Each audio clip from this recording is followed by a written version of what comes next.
Ladies and gentlemen, take a look around you for a moment. Every wrinkle in this room, every gray strand of hair, every line carved by time is not a mark of age, but a map of living, a testament, a badge of survival, of courage, of persistence. We live in a culture that too often tells us that life slows down after 50, that energy fades, that dreams dim, that somehow the best chapters are already written. But let me tell you something, and I want you to feel this in your bones. That is a lie, because all across the United States, from the streets of Chicago to the hills of North Carolina, from the deserts of Arizona to the coastlines of Maine, there are millions of elders, over 50, over 60, over 70, who are moving through this world with purpose, with clarity, and with fire in their hearts. They're not sitting on the sidelines. They are leading movements, quiet, daily, human movements, that shape the way we should all be living. And today I want to bring you into those movements, 6 of them, 6 powerful rhythms of life that our elders do every single day, not because someone told them to, not because they read it in a book, but because life itself taught them how. These are not lessons from textbooks. They are lessons from time. So let's begin. The first movement, rising with purpose. Every morning, millions of elders in America rise, sometimes slowly, sometimes carefully, but always with intention. You see, for them the act of waking up isn't automatic. It's not just a habit. It's a gratitude ritual. When they open their eyes, they are not scrolling through phones or racing to inboxes. They are whispering a quiet thank you to the day, to their bodies, to life itself. Because they know life is fragile. Every sunrise is a gift that someone else didn't get. I once met a man in Colorado named Frank, 84 years old, retired railroad engineer. Every morning he walks to his porch before the sun rises. He said, "I stand there and remind myself I woke up. That means I still have work to do. That's it." That's the first movement, to rise with purpose. It's not about leaping out of bed. It's about standing tall in the small act of showing up for your own day. Because purpose isn't found in grand moments. It's made in the quiet choice to live deliberately. And every single elder who gets up despite pain, despite loss, despite fear, is teaching us that life is not about how easy the morning feels, but how honestly you greet it. So tomorrow morning when you wake up, don't rush. Don't scroll. Just breathe. Whisper a thank you. Step into your day the way they do, like it's sacred. The second movement, staying curious. If there's one thing that astonishes me about elders across this country, it's how deeply curious they still are. They ask questions. They experiment. They learn new things not because they have to, but because they want to stay alive. I've seen women in their 70s mastering watercolor painting, men in their 60s learning to play the piano, grandmothers taking coding classes, veterans discovering meditation, and they all say the same thing: I'm not done learning. Curiosity is the fountain of youth. You can feel it in the sparkle of the eyes, in the way they tell stories, in the way they lean forward when someone speaks. They are not looking backward. They're still explorers, not of lands, but of minds and hearts. You see, when you stop being curious, you stop growing. And when you stop growing, you start aging. Not in years, but in spirit. Elders across America know this. They've lived through wars, recessions, heartbreaks, and revolutions. And still, they ask questions like children seeing the world for the first time. That's the second movement. Stay curious. Stay a student of life, even when life feels like it's taught you everything. Because the moment you think you've seen it all, that's the moment you stop seeing it all. The third movement, building connection. This one is powerful. You see, if you walk into a diner in small-town America around 8 a.m., you'll find them. A group of elders sitting at the same booth every morning, coffee cups steaming, stories flowing, laughter echoing like music. They've built something our fast-paced generation often forgets: community. They call each other to check in. They drop off casseroles when someone's sick. They remember birthdays, anniversaries, losses. In a world of screens, they still believe in handshakes, in hugs, in looking someone in the eyes and saying, "I'm here." Connection. Real, human, messy.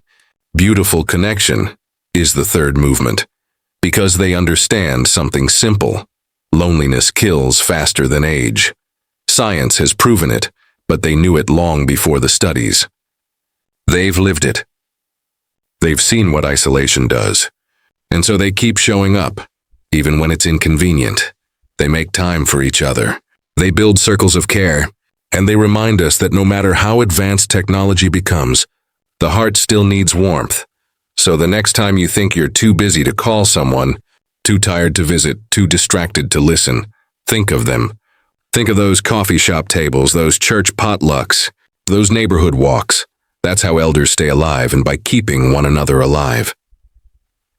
The fourth movement, practicing resilience. Resilience is not a word to them. It's a muscle they've built through decades of storms.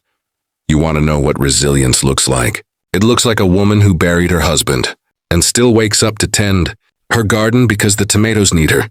It looks like a man who lost his job at 58 and learned a new skill because his grandchildren needed to see him fight, not fold. It looks like communities that faced racism, poverty, war, and loss, and still found a way to dance, to sing, to laugh again. Elders in this country have lived through some of the hardest moments in human history, and through it all they never surrendered their will to rebuild. They fall and they rise again. That's the fourth movement. Resilience. Not the absence of pain, but the refusal to let pain define you. They've learned that strength isn't about being unbreakable. It's about being unbroken. You see, when you talk to elders, they don't tell you fairy tales. They tell you truths. They tell you about the times they were scared, about the times they thought it was over, and how somehow they kept going. They remind us that healing is not about forgetting. It's about continuing, even when it still hurts. That's a movement worth following. The fifth movement, giving back. If you spend time in any community, you'll find elders volunteering at hospitals, mentoring kids, serving meals, reading to the blind, building gardens, raising money for schools. They don't do it for applause. They do it because giving gives them life. They've learned something that younger generations are still chasing. That fulfillment doesn't come from getting. It comes from giving. You see, when you give, you stay connected to the heartbeat of the world. I once met a retired teacher named Lillian, age 79, who spends every Wednesday tutoring children who can't afford private lessons. When I asked her why she keeps doing it, she said, "Because someone once did it for me." That's it. That's the spirit. That's legacy. The fifth movement, giving back, is how elders stay young. It's how they turn time into meaning. They know that the secret to a full life is not how long you live, but how deeply you love while you're here. So ask yourself, who are you giving to? Who are you lifting up? Because the elders already known, when you help someone rise, you rise too. The sixth movement, living in gratitude. This is the crown movement, the one that ties all others together. Gratitude is the language of the soul, and elders speak it fluently. They are grateful not because life has been easy, but because it has been real. Because it has given them lessons wrapped in loss, wisdom born from wounds, beauty found in the ordinary.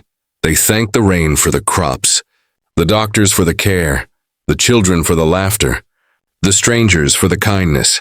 They find reasons to smile even when the world feels heavy. You see, gratitude is not about denying pain. It's about choosing perspective. It's about saying, yes, life hurt me, but it also blessed me. Every elder who has lived long enough to see both joy and sorrow understands this. Gratitude is not an emotion. It's a discipline. They practice it every single day, in prayers, in journals, in quiet moments before bed, and that's why, even when their bodies slow down, their spirits don't, because a grateful heart never grows old. Now listen, these 6 movements are not rules. They're not a checklist. They're a way of living, to rise with purpose, to stay curious, to build connection, to practice resilience, to give back, to live in gratitude. Each one is simple, but together they form a symphony, the rhythm of a full, beautiful, unstoppable life. And that's the truth elders across this nation are teaching us every single day. They are not relics of the past. They are architects of wisdom. They are guardians of grace. They remind us what matters most, not the noise, not the competition, not the rush, but the quiet, steady movements that make us human. So I ask you tonight, whether you're 25 or 75, will you move with them? Will you rise each morning with purpose? Will you stay curious about the world instead of cynical? Will you reach out when it's easier to stay silent? Will you stand back up when life knocks you down? Will you give more than you take? Will you choose gratitude even when you have every reason not to? Because that right there is how we keep America alive. Not through youth, not through technology, not through wealth, but through wisdom, compassion, and the quiet movements of hearts that refuse to stop caring. So the next time you see an elder walking down the street, don't see someone who's slowing down. See